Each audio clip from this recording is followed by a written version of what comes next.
Hey guys, Josh here, and in today's video I just want to show off a couple of products that I did end up buying for myself pretty recently, and I was super excited about buying these guys too. Here I have the new M1 iPad Pro in the 12.9-inch display with the XDR display, which is really dope once you see it up close and in hand and everything. It's one thing seeing it online and in pictures and everything, but actually having it in your hands is a very different experience. And then to enhance that experience, I did end up getting the Magic Keyboard to match it. So now it felt like a whole laptop ecosystem replacement thing, and I really enjoyed it, and I was just super excited to show that off to you guys. Now, what I did also want to share with you guys is how durable this thing is. So we all know how strong iPads can really be, and then matching it with the keyboard and everything, and as they come out and they're newer and newer, you would think that they're much stronger. But to your surprise, at least to my surprise, it actually isn't that durable. So I did have a small accident with my iPad recently, which caused me to make a brand new purchase, and I ended up picking up a MacBook Pro.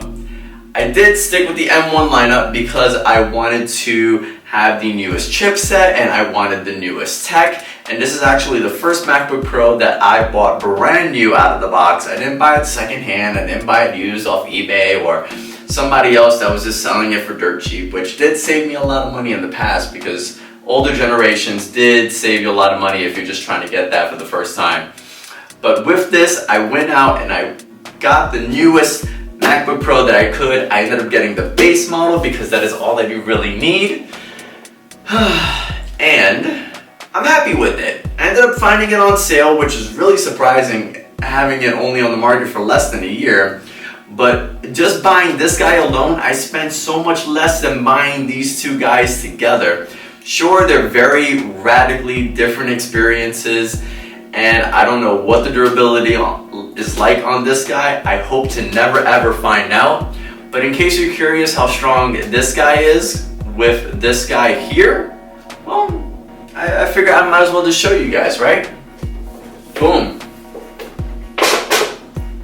Here you go. So this is the brand new M1 iPad 12.9 2021 model. What it looks like when it's run over by a car. At least I think it was a car that ran over it. It could have been a truck, it could have been a Hummer, it could have been a pickup truck. I don't know what it was. Whatever it was, that thing had 4 wheels. I think that I can guarantee you. And I mean, this thing is probably gonna cut me to show it off to you guys. Look at that guy. Look, it's not even straight anymore. Yeah, that is bent.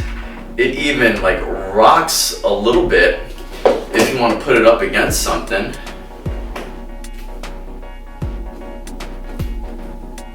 So that's the new iPad. That's the new iPad with the newest and best chip that's out there. That is the M1.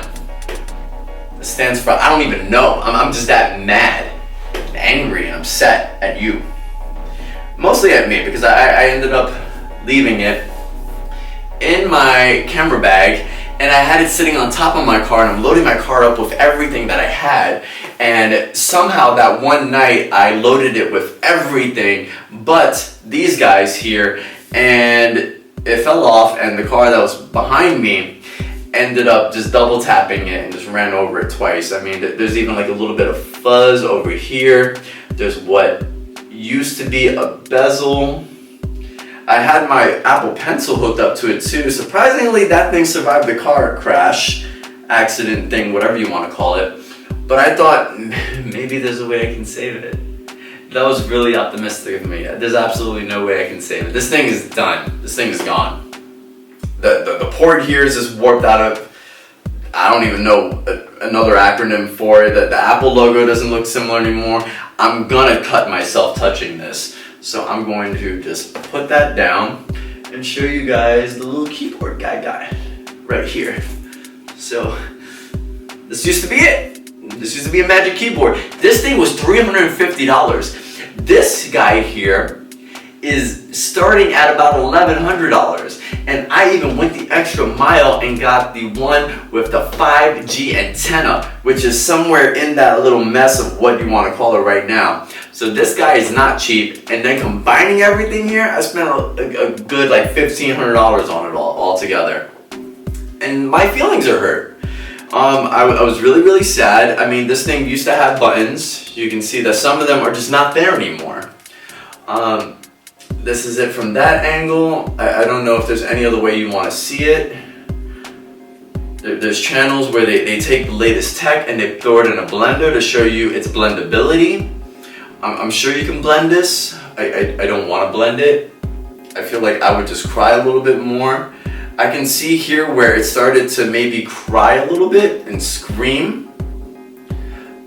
But it's very shiny because it's coated in a very thin layer of glass fragments, coated nicely across the entire keyboard.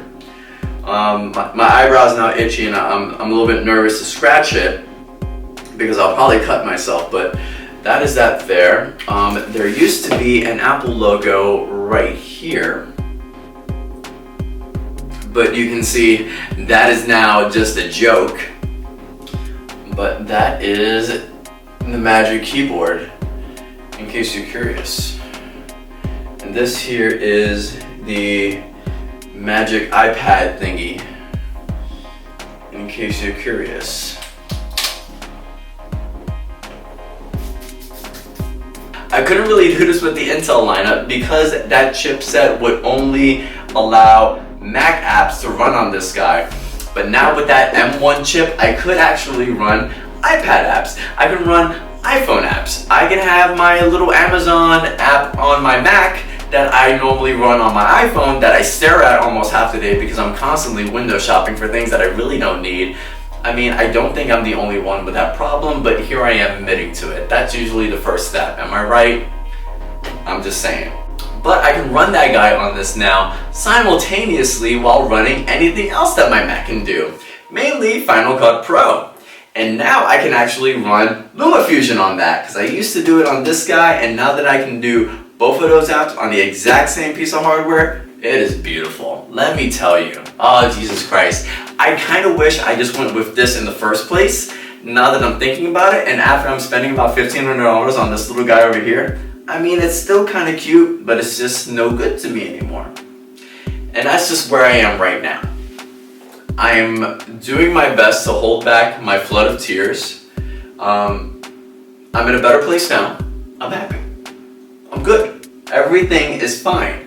I still have the memento of that time where things weren't that great. And that's okay.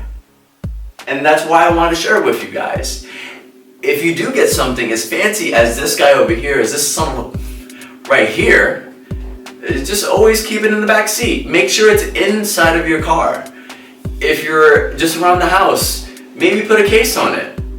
Things like this can happen to that. It could end up looking as ugly as this little guy here. If it falls ever so slightly onto the floor, or it comes anywhere close to meeting its demise, it can look like this. And that is not a cheap piece of hardware. But neither is this. And I encourage you to take whatever precautions you need so that you can protect your gear. Get a case. My friend is against getting a screen protector, but I am beyond that at this point. I would get a screen protector. What is that, like another 10 bucks? I'll spend it. I don't care. If that's gonna stop it from looking like that, I doubt that's gonna do much of anything. But it'll make me feel better. I will pay that 10 bucks for that peace of mind. I just don't want this to happen to you, because this sucks. And then having to spend $1,200 on this guy after spending a good $1,500 on that guy. Lesson learned. But I just wanted to share that quick video with you guys. I just bought this, so I'm still playing around with it. I'm actually staring at it over there as it gazes back at me, and I'm getting to know her a little bit better. And we're gonna play around a little bit. And maybe after a few weeks, I can come back and post a review video if that's something that you're interested in. Let me know in the comments below. I appreciate that. I do read those things. I like commenting on your comments too. It's like a very vicious cycle, because then we are engaging, we're conversating, we are having a discussion, and other people who are watching this video might want to learn from my mistake, and it just helps the channel, it helps me feel better and everything. And if you are new to my channel, I want to welcome you. I'm hoping this isn't the first video that you're watching. This is a very tragic video for you to start with, but I hope you take a moment to hit that subscribe button that is going to be way down here, I want to say, and you can be one of these guys here and make me feel better and sleep better at night. But I am going to say thank you for stopping by and watching this video. If you have any questions, comments, concerns, there is that whole area down below where you can go ahead and express yourself.